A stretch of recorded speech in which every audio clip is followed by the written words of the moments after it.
I've been quite patient with the strategy that I've got. And in all those businesses that I ran, we were setting up 3-year cycles. We were building to a 3-year event. We were raising money and moving fast. I've always had a real interest in the design and structure of things. I like the combination of creativity and engineering. That led me on to launching my own agency like 3 months before I left university, which went really well and then really badly and then okay in the end. It's expensive to be poor. You get worse deals, you get worse rates. Someone can see the blood in the water if they're investing. You know, if you're dressed in cheap clothes and you want a good job, it's more difficult. Your success is directly proportional to the number of times you've said, fuck it, I'll figure it out. Welcome to the iGaming Leader podcast. I'm your host, Leo Judkins, founder of the iGaming Leader Mastermind. And on this show, I sit down with some of the most inspirational and forward-thinking leaders in our industry, diving into the real challenges, high-stakes decisions, lessons that shape our industry. If you're a VP, director, or an executive in iGaming, this podcast is built for you. Before we dive in, a quick thank you to our sponsor, SumSub, the full-cycle verification platform trusted by top iGaming operators worldwide. SumSub helps onboard players quickly, stay compliant, and prevent fraud, all without slowing growth. More information in the description.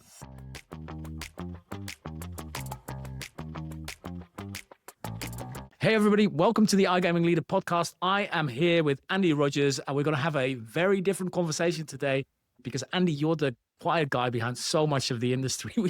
We actually had a quick chat on WhatsApp before as well, and you went through the podcast guests. I think 25% of the people you've worked with or consulted or worked for. So really cool. You've built multiple businesses, exited a few, managed through very challenging times. But 10 years ago, you started with something that many actually call the mad plan, deliberately staying behind the scenes while the industry shouts for attention. And today I want to talk about your journey. I'd like to talk about the strategic decision-making under constraints and the stuff that went wrong, the decisions you made differently, and the battle scars that matter. So welcome to the podcast, Andy. Thank you very much, Leo. Really nice to be here. Looking forward to this. Yeah, me too. We spoke actually before a few times, but we met for the first time in Barca recently. It's interesting, like not having met before. I don't know why that is, but let's start maybe with a quick intro, Andy, for anybody that doesn't know you. For those that don't know, I had a background. I did industrial design at university. I've always had a real interest in the design and structure of things. I like the combination of creativity and engineering. That led me on to launching my own agency like 3 months before I left university, which went really well and then really badly and then okay in the end. Managed to sell that off a little bit of, I call it golf money. You know, I played golf for 2 months and then worked out what I had to do. I then went to I actually joined another company as a sales manager, sales director. Anyway, something in the sales department, which I kind of felt was a step back because I'd run my own business for 5 years, but actually I thought I'd go and get a proper job. Otherwise, I'd go and run another of my own companies. If that went badly, I'd be 32 and never had a proper job, you know, inverted commas. So I thought at 27 or whatever, I'd go get a proper job.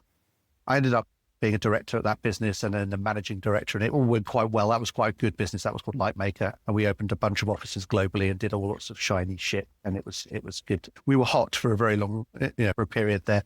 Then went into the media business, got headhunted from that business, went into a media company in London, launched a bunch of things there, did the more digital stuff, ran their digital arm, ended up in gaming and social gaming and building platforms and yada, yada, yada. That business ended up getting bought by MediaTek, where I went to join as MD in Spain and then formed Rokker, as you say, with a bit of a mad plan sort of 10 and a half years ago. So I'm sure we'll come on to the Rokker journey a little bit, but that's my background. Always been an MD, always been, other than a brief period in sales, always been like the sales part though. I like people, but I like the business of business. That's what I'm really, really interested in. Always have been really. I often say, sometimes it probably wouldn't have mattered whether I'd sold toothbrushes or phones or clever rings or whatever. I can get behind like taking something from somewhere to somewhere, that's that. And just like the infinite chess moves that are around that. Maybe we'll touch on a bit later. Yeah, I'd love to talk about that because that's the big thing that I remember from our conversations before as well, is that how obsessed you are with the intricacies of business, right? Well, obsessed may be the wrong word, but like you love it. You love just the whole dynamics of business. So I wanted to start with kind of the biggest decision point, leaving MediaTek, if that's all right. So it's June 2015. You leave as a managing director running at the time, more or less a third of Spain's online GGR. Then in February 2016, Franco buys it. That's 8 months between you leaving and it being bought. From the outside, it looks like either you walking away from a significant acquisition payday or knowing something was coming and choosing to leave anyway. What actually happened? Did you know the sale was coming? Yes and no. So I joined with a particular remit when Interaction was bought by Jessica and the team there. She was the CEO and owner of the business, one of the most fantastic people you'll ever meet, like in business people you'll ever meet, human you'll ever meet. Can't say enough nice things about Jessica Adovas. And she actually wanted to go and spend some time in Asia. So it worked out well. There wasn't two people at the top of that business. I kind of slotted in. I had a mandate to improve the metrics of that business. Had, as with all technology and all platform businesses, had some challenges around technical debt. It had some challenges around delivery, had some challenges around client satisfaction, but it had done broadly pretty well to establish itself in a market. And there was a couple of approaches in terms of acquisition for that business. Jessica came back from Asia after a couple of years. Then there was two people at the top. Truthfully, I think Andre, who's the co-founder of Pretty Technical, one of the businesses I now run, he was the CTO there. He left at that sort of time as well and went on to pursue other things. Dan Greatzer, who I think you know, was also there at the time. Dan stayed on, but he was the COO there. And so we all were a little cabal of people that were running this business. My wife didn't want to move to Spain, and I was commuting every week from the UK. So Monday morning, 7:00 with the PwC boys in their ties out to Madrid every week, coming back on a Wednesday and Thursday. Just didn't want to do that for much longer. Also, as we said earlier, I'd run other people's businesses by that point for at least 12 years, or maybe a bit longer. So I was very keen to do something myself. I could see the business is in reasonable shape. I could see that Jessica was back in the game and probably didn't need me. If there's two people saying the same things, we have quite a different approach to running businesses. Neither of them were right or wrong, I suppose, or more right than the other, but it was her business. And I was quite happy to actually get on with my own stuff. That business could have been sold in the time that I was there. There was a couple of approaches, as I said. Business could have been sold in another 6 years' time, which none of us were really in control of. It happened to be sold 8 months later. High fives to all those that were there. And I hope they did very well out of it. All props to. If you look at it now, Andy, would you have stayed for the sale, or do you still feel it's the right decision? I know these things are so easy to say, like with hindsight. How do you feel about it? I feel good about the decision, in all honesty. I'm not hugely money focused. That sounds silly, doesn't it? But I'm more objectives focused. I feel like I'd done the job that I was employed to do. And I was happy with that. So would I have made a different decision if I'd known it was coming in 8 months? Maybe. But then if you're just sticking around for a payday, doing yourself or anyone else a service, I don't think you are. So I was happy with the job I'd done. Hopefully Jessica and the guys would feel like I did a fairly solid job there for them. And they got a result, hopefully, out of the end of it. Good. Everyone's winner. Right. Like you make decisions and then you shouldn't be looking back anymore. The FOMO will always happen. Like we were talking about conference bookings and stuff, but it's the same thing, isn't it? It's just a different number, but it's the same idea. Yeah, for sure. Hindsight is a wonderful thing. Yeah. 100%. You spent 12 years as MDs for other people's companies, like you said, Lightmaker, ITV, Traction. On a previous podcast, which I saw, you mentioned you raised money, put businesses into administrations, hired hundreds of people during that time, full life cycle, right? The good and the ugly. So when you started Rokker in 2015, Andy, what did that experience teach you? Because you could have replicated the model, like raise VC, scale fast, maybe exit, but you chose a different path. Why is that? That's a good question. Why did I choose that path? Okay, so look, maybe it's a control thing. The biggest thing I learned from running other people's companies, bearing in mind I ran my own for 5 years before, then I did a whole bunch of my career doing it for other people, and then I've gone back to doing it myself. So what I learned from running other people's companies, no matter how lovely they are, and a lot of them are lovely people, I tended to be brought in at a certain level when the business was big enough that they wanted to do something more structured, and I'd come and help sort out that structure, that business stuff. What I learned was if the decision's good, it's their decision, and if it's bad, it's your decision, right? But when it's your business, it's always you as well. Like it's always you, good or bad, it's you. So maybe there was a little control stuff there. I also didn't want to be reliant on shareholders early on. I think I'm probably accused certainly by my friends or my wife, or maybe some people in the business here, of having a slightly flighty mind, in terms of, I have a lively mind, and there's lots of things that interest me. And I would guess that in a modern world, you'd test some elements of ADHD there, but I have a whole bunch of things that aren't ADHD in my makeup. And one of the things is I'm quite patient, and I gave myself a long time to achieve. I think Warren Buffett said it, investing is easy if you have an infinite amount of time. I've been quite patient with the strategy that I've got. And so I didn't want to go, in all those businesses that I ran, we were setting up 3-year cycles. We were building to a 3-year event. We were raising money and moving fast. And I didn't want to limit myself to a 3-year cycle. A long time, like 30 years ago, I read about Chinese business plans that were 200 years, multi-generational business plans that were 200 years. How interesting is that? Right. So I was like, I could give myself 10 or 15 years for sure. That's okay. That's just like a thing. So that was the main reason I didn't go out and raise VC cash and do something there. Also, I didn't know whether I wanted to build a product again early doors. I certainly didn't want to be a gaming consultant in inverted commas. I don't know enough about certain parts of gaming. So I'm not a marketing person. I just know a little bit about all of it. And so actually where my value is probably as a human, and in the early days, it was me and Rich. So we could have done a lot of different things, but we had to limit ourselves to what people would see as credible. So we limited ourselves to the business design part, which is working on the business rather than in it. And so we worked on the business for a lot of people. And it just so happened we knew a lot about the gaming market. So that's why we ended up in the gaming sector. We did other things then as well, in VC and some Universal, Adobe, BT, lots of other big companies. We worked on parts of their business.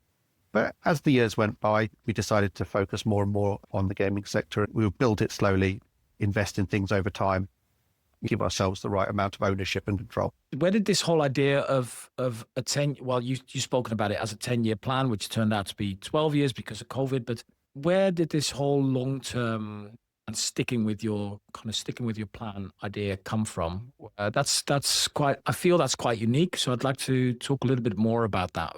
Many of the businesses I see, many executives, very reactive, right? Very, I don't know, like jump to any opportunity. You seem, like you said, you seem calm and you've got your plan and you're following that through, obviously with divergence here and there. But how did you get to that point? Have you always been like that? Or is it something that happened where you thought, this is actually the way to go? My mind works in that way. So this literally, I can't really explain it more than that. So this is how my mind worked when I set up Rokker. I look at my 50s and I look at how relevant I will be as a human in my 50s. I've got a couple of choices. Either I go back and build a career running a reasonable sized company and then moving to a non-exec roles and having a nice retirement at some point in my 50s or late 50s. Maybe there would be an exit there, maybe not. It would somewhat be out of my control in that sense. That's one route I could do, but I wanted to have a more comfortable existence as I moved into my 50s. The other way is I could build value and I could look at how that could be created for myself, something I could control. And I wasn't being prescriptive about whether that was 50 or 52 or 55, but at some point, because I don't think you can be totally prescriptive about those things, to your point, you can't control everything. But the outcome, I'm objectives focused, and that's always been the same. So even at school or at university, that would be a good example of, I knew what I wanted to do, and therefore I was able to do enough to achieve what I was. And I think some of that is about running your own race. Like you and I know lots and lots of very rich people in the gaming sector, right? All power to those people. They're not either you or I. They're in a different circumstance. They're either brighter or they're more lucky or they've worked harder or they haven't worked harder. They haven't done these things. Like they've done certain things. They haven't done other things. I think it's important not to judge yourself by other people's achievements. I think it's just important to set your own goals and judge yourself by your own achievements. That way, you only can let yourself down or you can achieve and be proud of the things that you've done. And that for me is enough, and it always has been. I of course, do I want, some mansion up the road from where you're sat now, probably in the south of Spain overlooking the Mediterranean? For sure. That would be lovely. But we probably know a couple of people we can go visit and I can go and have a beer. And I'm not saying I'm not somewhat materialistic, but I am saying I'm comfortable in my own skin to run my own race. And that for me was all about that long-term decision making. Can I try and do something here that I would be proud of, that my family can be proud of, that they can look back and say, you know what, he did what he said he was going to do. And I say that to the team here all the time. We talked about the other day, we had a board meeting and we talked about, the art of the possible in the future and the valuation of things in the market and this and that. And we talked about, I've worked on things where, SB Tech got bought by DraftKings, what, £750 million or something. NYX Matt Davey did super things there. I'm really impressed by him. I watched that play out and I just thought, amazing work, out for 800 million. We talked about this in a board meeting the other day, and right now, no one in our organization is designing an £800 million business. Like, we're not. We could do, if that's what everyone wants to do, but that's not where we're at the moment. We're designing an X amount of valuation business, and when we get there, we'll decide what to do. We could either exit that or look to exit, or we could go again because we feel like we could build an £800 million business, but our objective is fixed and everyone is focused on the objective. We'll do that. And that is good. Don't be apologetic for that. Be proud of achieving the thing you said you were going to achieve. I once worked for a guy, no names mentioned, and we went to a board meeting in the States, and he said to everyone, we were turning over in those days, $10 million, $12 million, something in that order of magnitude. Group of young lads, all motivated or whatever. And we sat in the board meeting and he said to everyone, guys, we're going to be a $200 million company. I was like, cool. And I said, how are we going to do that? And he said, we're going to do this. We're going to change the things. And I was like, where's the money coming from? And he said, what? I said, like, everyone in this room will have a run for you at a $200 million company. We will. We'll work weekends. We will do, what's the new thing? 72-hour weeks. We will lie down in the road for you. But we need enough money to change it from a $12 million company into a $200 million company. So where's the money coming from? Because you can't just do that on luck and hope. And he said, you don't need to worry about that. Just go back to the UK, to the office I ran, and just tell them I've said we're going to be a $200 million company. And I flew back to the UK and we had a meeting with all the guys there, and someone that worked with me at that point, bright chap, how are we going to do that? And I just said, I don't know. The guy's just, I'm not naming any names. He just said it. The guy just said, we're going to do it. And do you know what? I made a decision on the flight home that I'm just going to move on from that business. It's done. Like, it's nonsense. It's like, have realistic goals, control the things you can control, try and be proud of those things. If you luck upon something, follow the luck for sure, like run with it. But otherwise, execute on what you can. And that's where all of this strategy came from, all those learnings. It was just like, let's try and do something that's within my control. I feel like I'm good enough to do X. If I'm not, so be it. But that's where I've got to. Love it, Andy, because that's like, if you want to highlight a few things there, the first one is race your own race. I love what you're saying there, because it's so true, especially in this age of social media, but also because of our industry, the way conferences are and are seeing, all the successes out there. It's very easy to compare yourself to everybody else's highlight reel. And that highlight reel is also not really real, So it's very easy to then feel like you're failing, or at least feeling that you've got to pivot all the time, right? And which is a massive, massive business mistake to continuously do that. On the other hand, like you said, you've got to follow the luck. You've got to follow the signal, but not the noise. And I think that's something that most people confuse. So it makes a lot of sense. How do you talk through that kind of decision-making, Andy, if you will? So if we talk about this 10-year plan, for example, that you had 10 years ago, that's kind of extended now to 12 years because of COVID break. How does that work in your head? Do you reverse engineer that? You start at the end and then kind of work your way back? Literally that. The months before I started Rokker, I wrote down what a future would look like that I would be happy with financially. I future gazed into what that looks like from a human point of view, like for my family, and what success felt like to me in my own mind, not anyone else's, what I felt success looked like. And it wasn't unachievable. And then I worked backwards and in some ways made things super hard for myself along the way. But, that's idiocy for you. I mean, I'm the controller of my own idiocy as well as my own success. So, I think that's fine. But yeah, work backwards. And then that just gives you measurable things to tick off. And like, the world doesn't work, unfortunately, to everyone's plan, does it?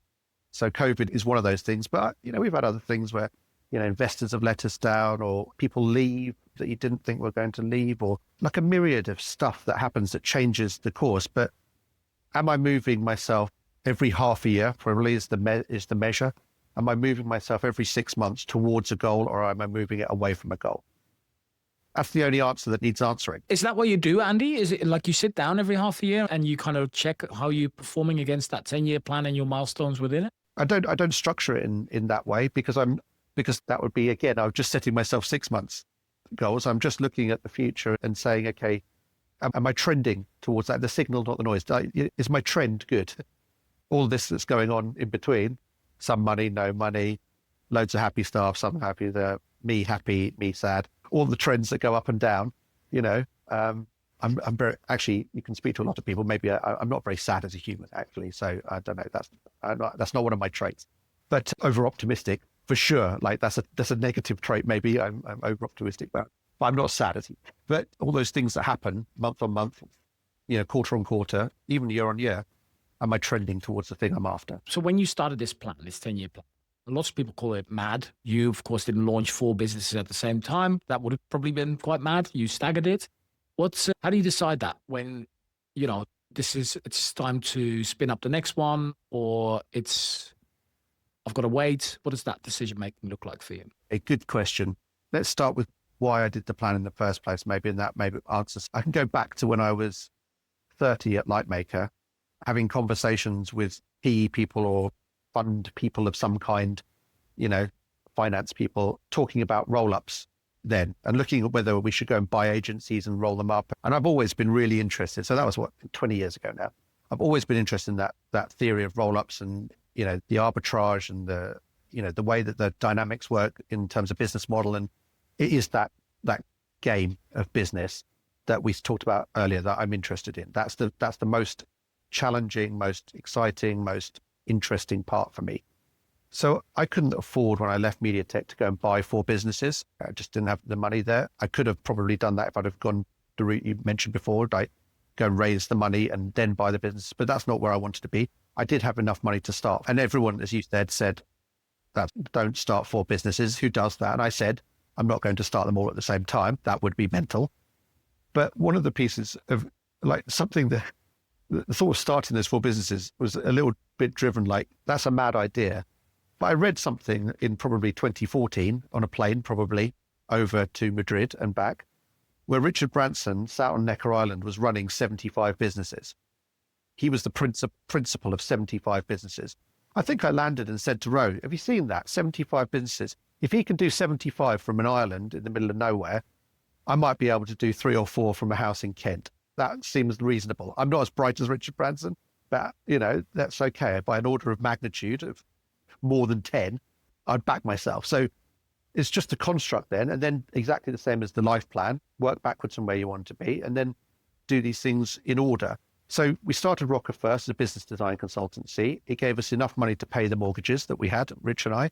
It gave us some interesting work and some valid work that we got excited about, which is important. And it gave us enough money and momentum to start to incubate other things. And actually, if we'd have started calling it then what it probably is now, which is some kind of venture builder. I mean, Rokker, you could argue, is a really good venture builder, or it's a relatively successful venture builder. That's not what we called it at the time, because I think it would have sounded arrogant and weird. That's what it actually was. Is it did some consulting to support the venture building, and then the consulting grew and it grew into something else and other things. But in answer to your question, we had a plan. I could show you what we drew in 2015 as a multi-group. It had Rokker, and it had some kind of customer support business, and it had some kind of technology business, and it had some kind of ventures business that we would fund ourselves. And that's literally what that plan had on it. And we started here, and then we're like, okay, well, we knew a bit about design. That was our background. Rich comes from a design background. I was from an agency background. We liked it. It's that. And because we're digital people, because we like the engineering as well as the design, we thought we could build some stuff as well. And that's, at Lightmaker, we built digital things for big brands, and obviously built that with the social gaming stuff at Interaction, and obviously ran the platforms at MediaTek. So it was a natural extension. We were going to do Rokker, and then originally we were going to start a business like Pretty Technical, like a software business in the gaming space. The inflection point about where we started those businesses was when we found the right individual to run it. Yeah, I don't feel the need to run all of these things like at all. I don't need to be the front person of these things. In fact, it's embarrassing in some cases to do that, but I'm clear on what the objective is. And if I can empower other people to do that, if I can help that and help them and us, that's a win-win. So we waited until we found the right people, and we found someone to run a business. And actually, it turned out that turned into Skull Mountain, which is the one we launched next, which was a product management consultancy, because the person that ran it, he's got a very specific set of skills. That it turned into something that wasn't quite what we thought, but it was complementary to what we were doing at Rokker. So it worked on a lot of product management stuff, did a load of product management consulting for a News Corp and a whole bunch of gaming companies and whatever. And then we found someone who I knew from my Lightmaker days that was looking for a new world. And actually, they wanted a new life, really. They wanted to do something else from a human level. We really got on together. And so we gave them the opportunity to come in and run and build an agency business, which was Random Color Animal. By the way, all of these names are just folly. They're total. I often get asked that, why have you called these businesses what you call them? Skull Mountain was called Skull Mountain because I thought it was funny to see the postman's face, like what are they expecting to turn up at Skull Mountain 64A High Street, Sevenoaks? Like, what is that? That's just silly. And then Random Color Animal was because obviously there are a million agencies called Yellow Bear, Grey Panda, Red Ant, just 100 of those. So we just called it Random Color Animal because, it's just a silly agency name, isn't it? Pretty Technical was called Pretty Technical because, it's pretty technical, right? Just somewhat technical. So they're just folly, really, but they do seem to stick. And so, we launched Random Color Animal. And then Andre, who I'd worked with at MediaTek, he'd broadly retired to the south of Spain. He was living in Soto. He called and said what I was doing was pretty interesting. What's going on? And I was like, oh, weird timing that after sort of 4 or 5 years, probably after 3 years, we'd been meaning to start a technology business, but hadn't actually got around to it because Skull Mountain had evolved into something else and Random Color Animal was an agency. But I really wanted to do a technology business. And he's like, oh, cool, I'll do that with you. I was like, excellent, let's do that then. So we could afford to do that. We had a very clear objective and a set of objectives there. So that's how that all kind of came about. I think that's such a great approach.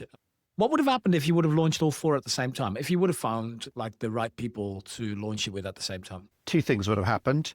We'd have run out of cash and we'd have done a shit job. Just too much. Yeah, too much. Too hard. Yeah, I got asked that question, like, how do you run multiple businesses? The truth is I'm not really running them. No, exactly. That's why you've got to find the right people. Yeah, you've got to find the right people. But doesn't Jack Dorsey, he runs Square and Twitter, doesn't he? I mean, they're mega businesses and he's a bright lad, but, there are people that are doing these things. Elon Musk is doing it, at scale. But, so these are bright people, way, way, way brighter than I ever will be. But it's the concept is not unusual in that sense. I don't know how many businesses Playtech, for example, owned at one point. Playtech Managed Services, Playtech Platform. They weren't all run by Teddy or Moore, were they, at one point? The problem is sometimes, I suppose, that at one point, when you're running these 4 businesses simultaneously, and you do have limited capital, at some point they'll all need resources, or 3 out of the 4, or whatever that is.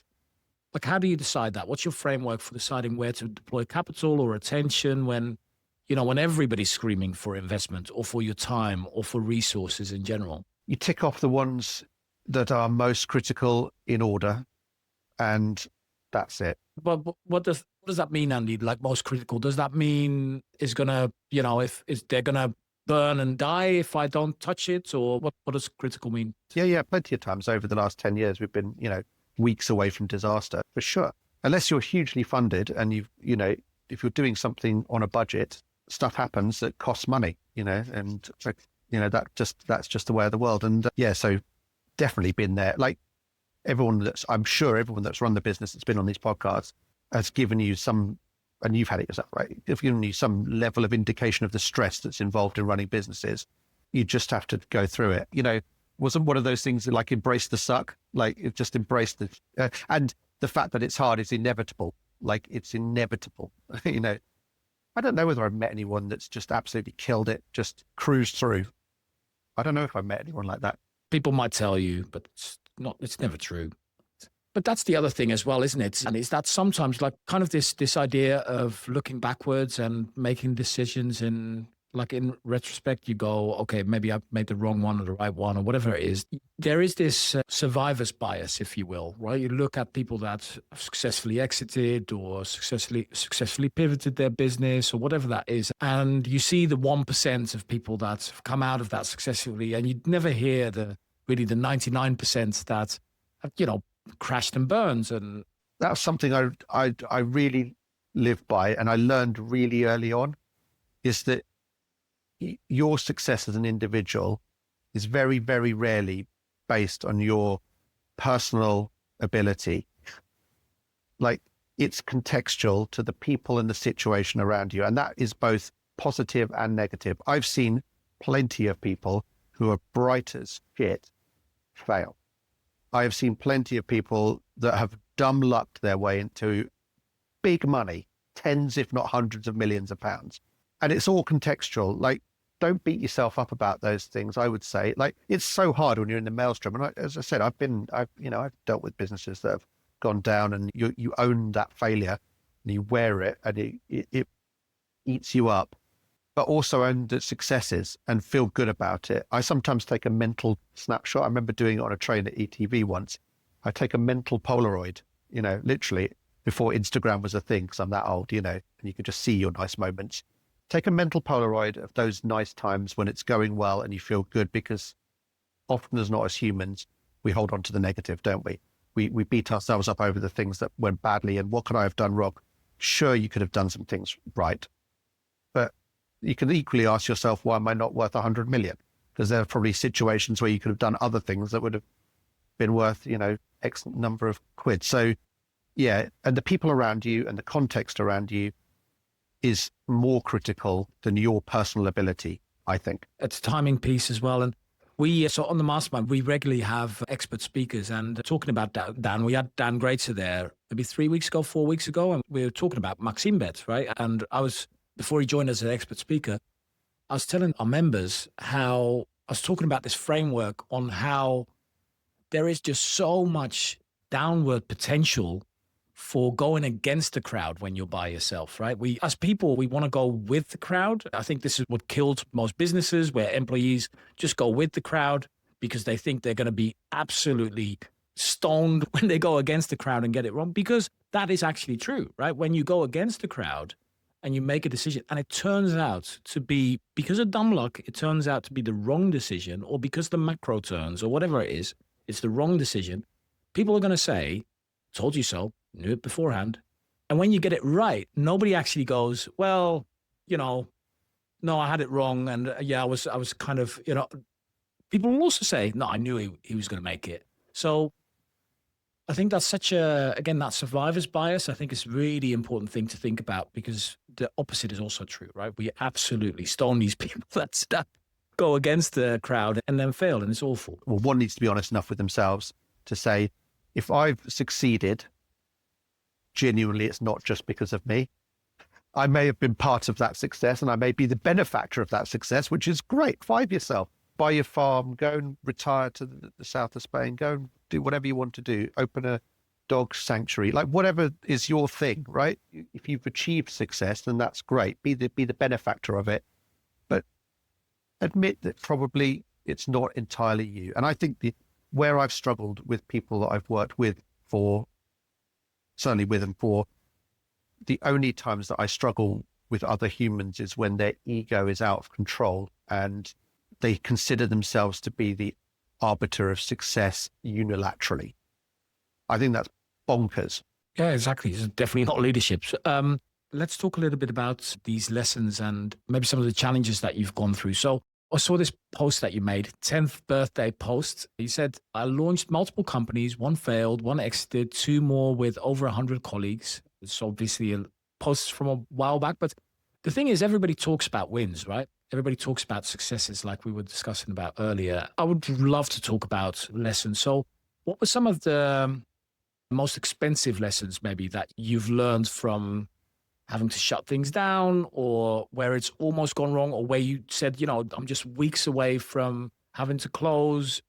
What did that look like? What are some of the big things that you've learned from those lessons? I mentioned earlier, like I'm an overly positive, I probably project too much positivity into the things that we're doing. And actually it's really useful to have people that counter that position, whether they're not, that's not my natural stance, and actually learning to listen to those people. Let me put it more pointedly. I think accountants can make or break businesses. I've been in situations where I've listened to accountants and they've made us shut something down. Their strong advice is that this is done from a spreadsheet point of view. If you deal with PE guys or you deal with those kind of people that are running businesses from spreadsheets, they will try and cost cut their way to growth in a lot of, and that's tricky, right? And when it looks like the shit's hit the fan and you're at the 99.99% of your energy and your whatever, there's still 0.1% of opportunity. And I will still be punching. I'll still be, going for it. I'll still be swinging for the boundaries as long as that's in there. And that learning about failing sits on both sides of that coin. In some circumstances, I've shut things down because I've listened to people and I've not backed myself to find a result.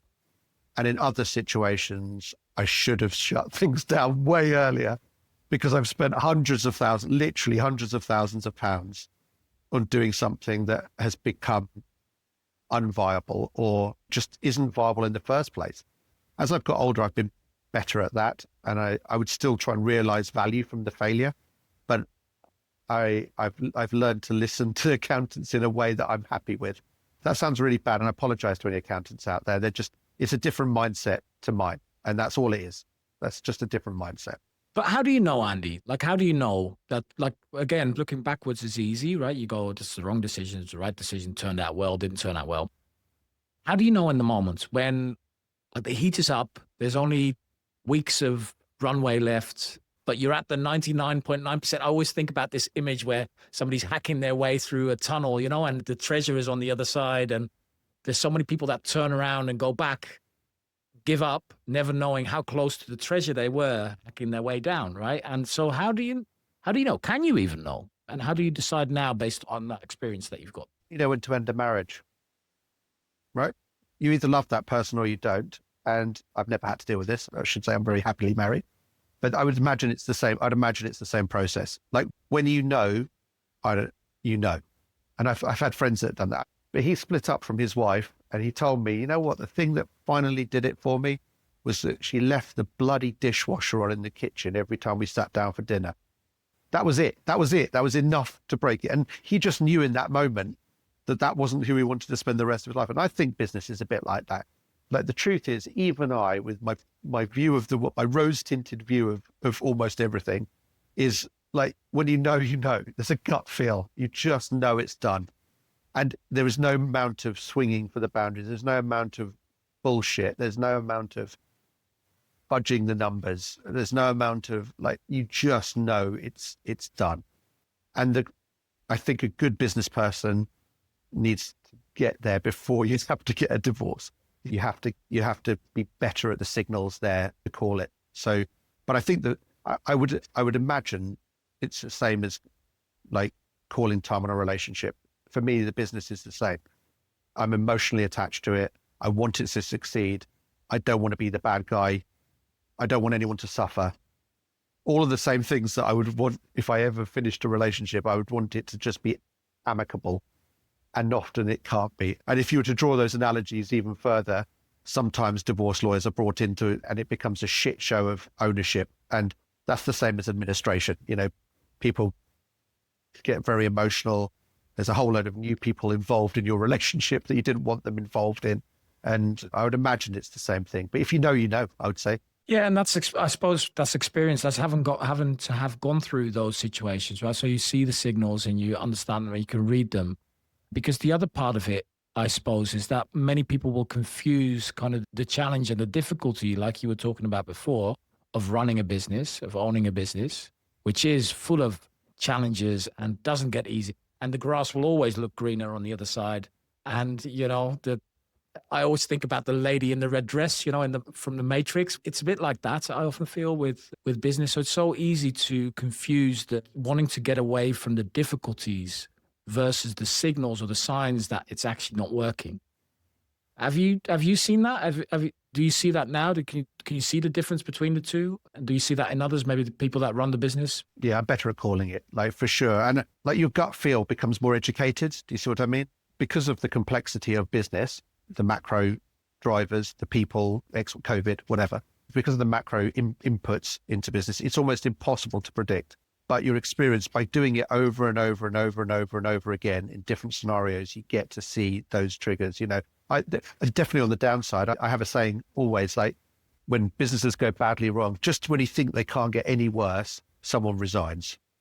Like that's like literally you're at your wit's end, the money's running out, you're driving yourself nuts. And then someone important to the business goes, I'm leaving. And they're probably doing it because they've seen the signs that you haven't. And you're like, I thought this couldn't get any worse, but my day has got more shit. There was a meme that I saw the other day that your success is directly proportional to the number of times you've said, fuck it, I'll figure it out. Yes. Yes. I thought that was so good. Yeah. I love it. Andy, you've had to put business in administration like we were talking about just now. That is some of the absolute worst possible outcomes, right? Nobody wants to go through that on any of the sides that you're involved in it. What were maybe some of the signs that you saw 6, 12 months before that perhaps you missed, or that, when you look back now that perhaps you didn't act on? Is there anything there that's maybe for people listening, they could watch out for? Undercapitalisation is a big one. One of the business I was involved with, we'd done a plan. We've said it needed 3.2 million. The investors put in 1.6 million or whatever. We executed on the 1.6 million. We got to the point, we started running out of money. We started winning some clients, and they're like, why don't you win more clients? We're like, we told you it was going to be 3.2 million. What part of that wasn't clear?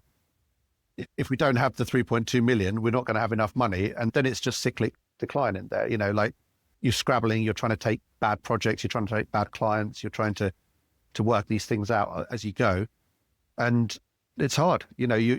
That's not to say it would have worked, but certainly undercapitalization would be a canary in the coal mine there for sure. And making sure, we've got some minority investors in Pretty Technical, and one of they're very smart, very, very good finance guys, really top of their game, all of them. There's a little consortium there, and they're just really, really good people outside the gaming industry. But, they're just saying, don't run out of cash. That's just don't run out of cash. And that's just so simple, isn't it? But if you can see that coming, if you see that world, then cut your cloth accordingly. But also back yourself to get more cash. Don't cut yourself to growth. Don't cut your costs to growth. That's hard. That's even harder. And if you're setting, I've done that. I've acquiesced to the requirement to cut costs with the same expectation that we'll hit the same numbers on the business plan. It's a convenient memory loss. You said we'd hit X million, and I said we'd hit X million if we invested Y million. That's what I said. Not if we hit X million if we've got Y divided by 2. That's a much harder thing to do. That's luck at that point more than judgment. Makes sense. Don't run out of cash. That's difficult. We've all been there. We're weeks away from running out of cash.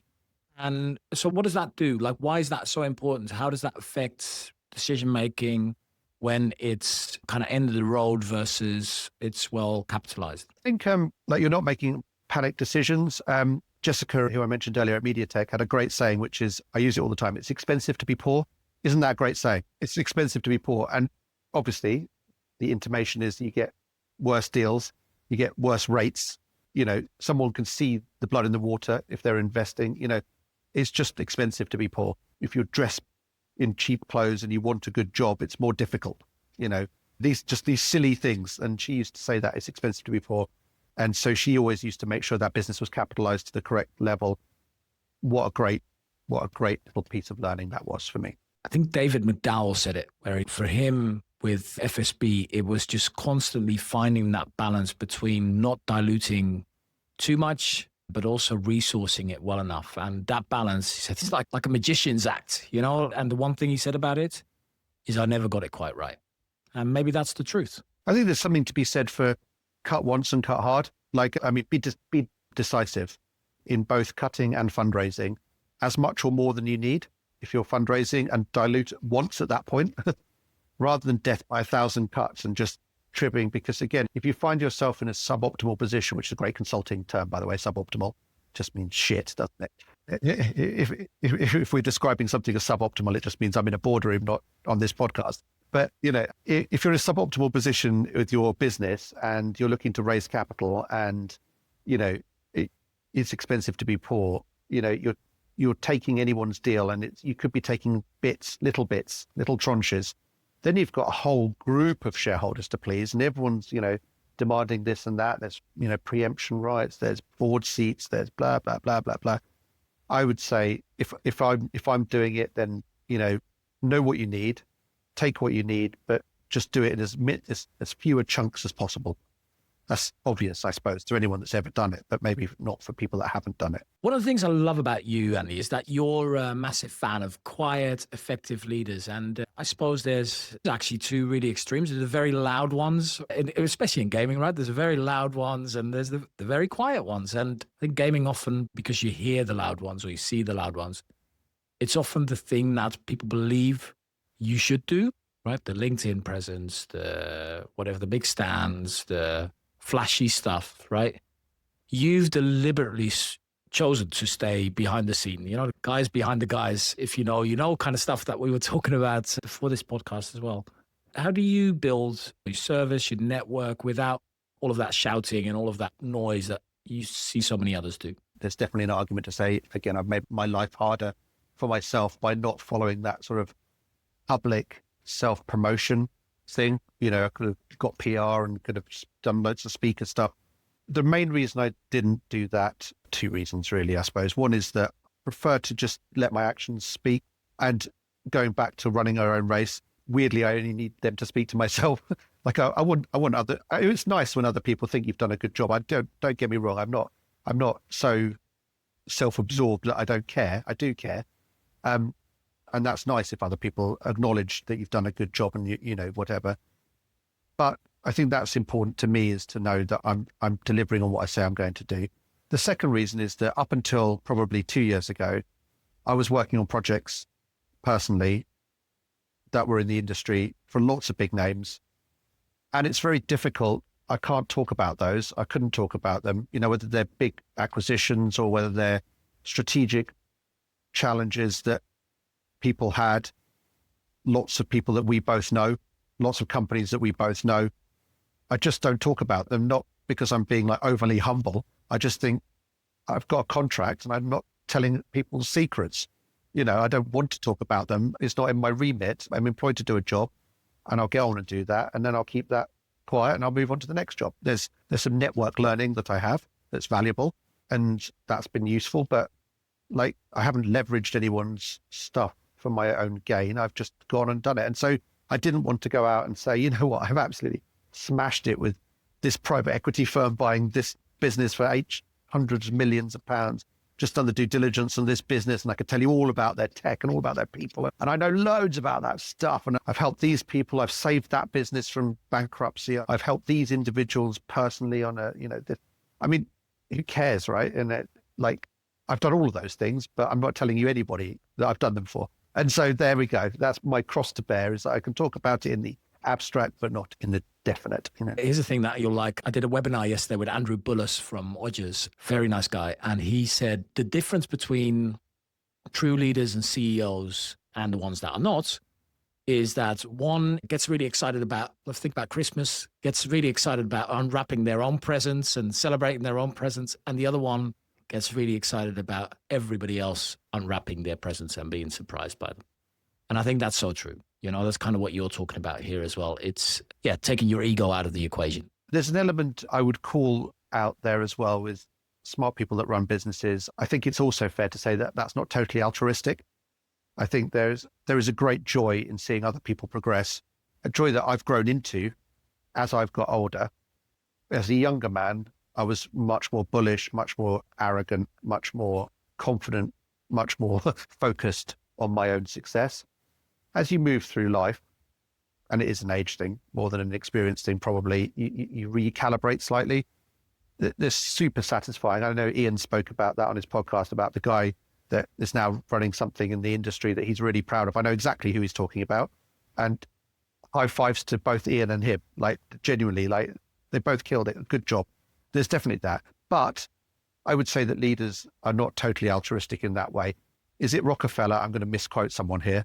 Did Rockefeller say, I prefer to make 1% off 100 people than 100% of my own time? Oh, it might be. I'm not sure. I think he is.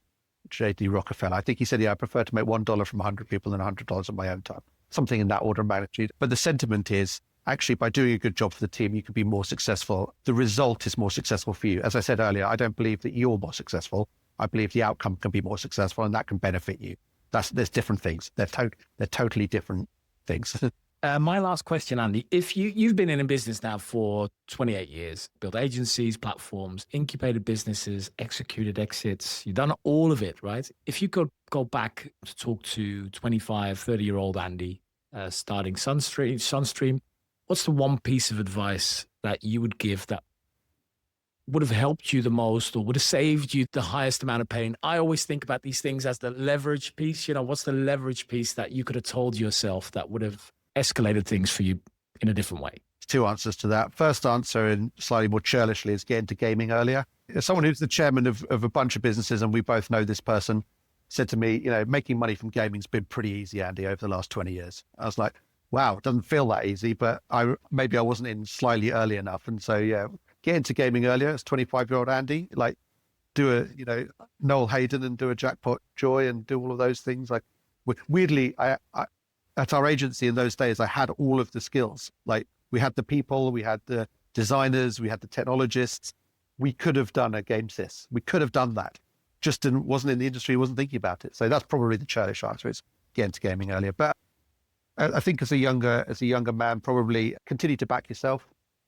There was a time where I didn't back myself, and I was doing a good job, but I was doing them for other people. And I was trying really hard, but I was trying really hard for other people. And I felt like sometimes, not entirely, because as I said, I work for some fantastic people, very bright, very experienced, super generous, like brilliant people. But there were certainly times in that time where I thought, I'm letting myself down. I'm not running my own race here. I'm running someone else's race, and I'm helping them achieve their goals. And I'm happy to do that, but that's not the race I should be running. And I think as a younger man, I should have stuck to my conviction. And when I left Sunstream and we had all of that good and bad and okay and whatever, and it was, whatever it ended up being, I'm still friends with those people now, by the way. They're super nice guys. But like, I should have just backed myself and gone again. I love it. Back yourself, run your own race. Those are the two big things that I take away from our conversation today. Andy, thank you very much for being so generous with your time. Your experience has been fantastic having you on the podcast. My pleasure, and all the best to you as well. Yeah, take it easy, buddy. Thank you for listening to the iGaming Leader podcast. If you're a VP, a director, founder, or an executive in iGaming, making the biggest decisions alone, that's exactly what I've built iGaming Leader Mastermind for. Small inner circles of vetted senior executives, weekly hot seats, and accountability from people who understand the effects of the decisions that you need to make. Find out more and apply at igamingleader.com. And a final thanks to our sponsor, SumSub, the full cycle verification platform for iGaming operators. Player onboarding, AML, fraud prevention, all in one place. More at sumsub.com/gambling. See you next week.